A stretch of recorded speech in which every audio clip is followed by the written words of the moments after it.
तो कैसे हैं आप सभी। आशा करती हूँ आप सभी बहुत अच्छे हैं और अपना ख्याल रख रहे हैं। राधा रानी अपनी कृपा आप सब पर बनाए रखे। दोस्तों, आज हम बात करेंगे आषाढ़ मास के 5 जुलाई की, यानी कि 10वीं तिथि है और शनिवार का दिन है। कुछ ऐसे उपाय बताऊंगी जिससे कि बड़े से बड़ा दुख, जो भी कष्ट आपके जीवन में है, वो सभी समाप्त हो जाएगा। तो कैसे आपको ये उपाय करना है, ये सारे उपाय गुरुजी द्वारा, पंडित प्रदीप मिश्रा जी द्वारा बताया हुआ है और ये 100% काम करता है।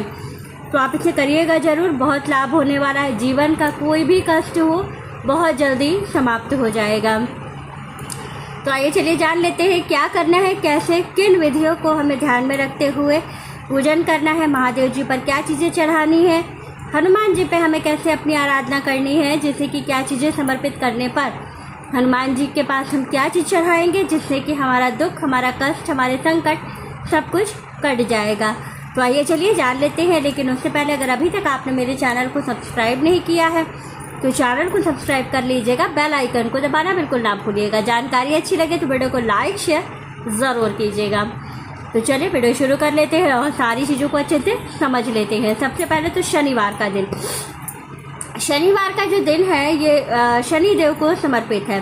साथ ही इस दिन हनुमान जी की भी पूजा की जाती है, क्योंकि कहा जाता है शनि देव को सबसे ज़्यादा बैलेंस में हनुमान जी ही रखते हैं। जब हमारे ऊपर शनि की 7.5 चलती है या ढैया चलती है तो हम विशेष रूप से हनुमान जी की ही आराधना करते हैं, जिससे कि हमें जो शनि से पीड़ा मिल रही है वो थोड़ा सा कम हो सके।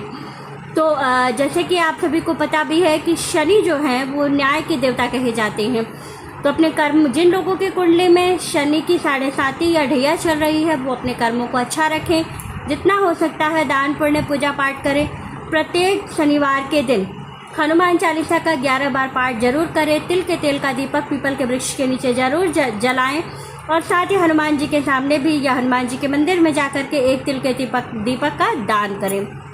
ये तो बात हो गई हनुमान जी की। अब हम विशेष रूप से अपने उपाय पर चलते हैं। आज आपको 3 उपाय बताऊंगी जो कि बहुत बहुत कारगर है। पहला उपाय बताऊंगी काली तिल का, दूसरा उपाय काली मिर्च का और तीसरा उपाय बताऊंगी तिल के तेल के दीपक का। तो ये बहुत ही ध्यान से आप समझिएगा, ज़्यादा कुछ नहीं करना है। हाँ, एक बेलपत्र भी आपको लेनी है, कुछ नहीं करना है, कहीं परेशान नहीं होना। सीधे आपको अपने घर के आसपास जो भी शिव मंदिर हो, छोटा बड़ा कैसा भी शिव जी का मंदिर हो, वहाँ जाना है। हाथ में 1 लोटा जल लेकर के जाना है। अगर आपके पास गंगा जल हो तो जल में मिला लीजिए, नहीं तो तांबे के लोटे में जल भर करके लेके चले जाइए। सीधे से जाइए आप शिव जी के मंदिर में। सबसे पहला काम आपको करना है, जो बेलपत्र आपने लिया है उस बेलपत्र की तीनों पत्तियों पर तिल का तेल लगाना है। क्या लगाना है? तिल का तेल। तिल का तेल लगा करके और क्या करना है, वो बेलपत्र पे जिधर आपने तिल का तेल लगाया है वो शिवलिंग के ऊपर रखना है और उसके बाद से जल समर्पित करना है। शिव जी को जल समर्पित करने के बाद फिर आपको क्या करना है, जो आपने काली तिल ली है वो तिल अपना दुख, अपना कष्ट कहते हुए शिव जी पर आपको समर्पित करना है।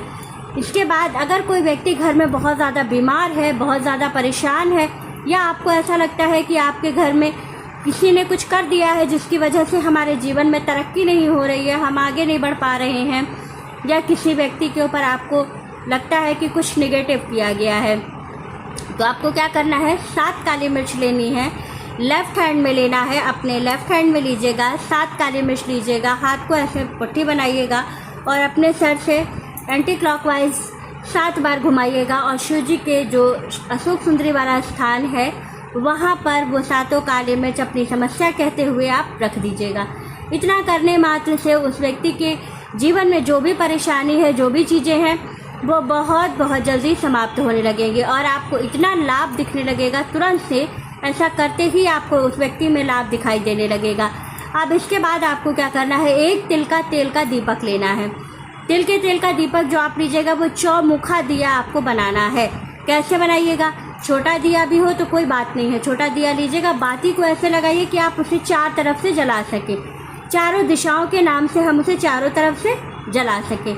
इसके बाद क्या करना है, चारों तरफ से उस दीपक को जलाना है। जला के शिव जी का जो अर्घा है, अर्घे के ठीक सामने जहाँ नंदी जी होते हैं, नंदी जी के पैर से थोड़ा दूरी बना करके हमें वो दीपक वहाँ पर रख देना है और अपनी परेशानी को बार बार जो है भोले बाबा से कहना है और थोड़ी सी काले तिल और एक काली मिर्च उस दीपक में आपको डाल देना है। ऐसा डालिएगा कि जब आपकी बाती पूरी जल जाए तो जो आपने काली तिल और काली मिर्च डाली है, जब पूरी बाती आपकी ख़त्म हो जाए तो वो भी जो तिल और काली मिर्च है वो जल जाए। ऐसे आपको बाती में ऐसी जगह पर रखना है कि जब तेल ख़त्म हो और बाती पूरी जलने लगे तो वो आपका काली मिर्च और तिल भी जल जाए। जितना जो है तिल चिड़चिड़ाएगा, जब वो तिल जलेगा तो तिल बहुत तेज चिड़चिड़ आवाज़ करता है। तिल जितना आवाज़ करेगा ये जान लीजिए कि आपके जीवन से कष्ट उतनी तेज़ी से उतनी जल्दी ख़त्म होगा। तो इसलिए ये उपाय ज़रूर कीजिएगा। और साथ ही शनिवार का दिन है तो शाम के समय पीपल के वृक्ष के नीचे भी एक तिल के तेल का दीपक ज़रूर लगाइएगा।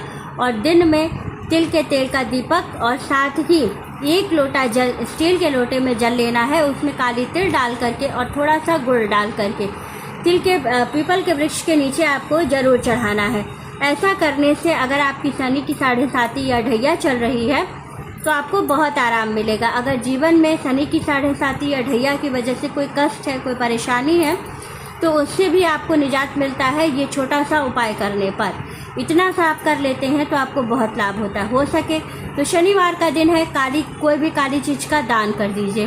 काले तिल का दान कर दीजिए या लाल गुड़ का दान कर दीजिए, या तो आप जो है काले कपड़े का दान कर सकते हैं, लोहे का दान कर सकते हैं। किसी को इस तरह की चीज़ें कोई हो तो वो आप उसको दान कर सकते हैं।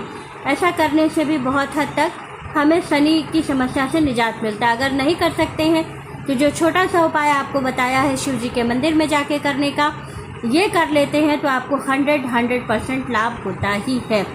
तो ये करिएगा ज़रूर, बहुत लाभदायक है। तो वीडियो अच्छी लगे, जानकारी अच्छी लगे तो वीडियो को लाइक, शेयर और सब्सक्राइब ज़रूर कीजिएगा। राधे राधे।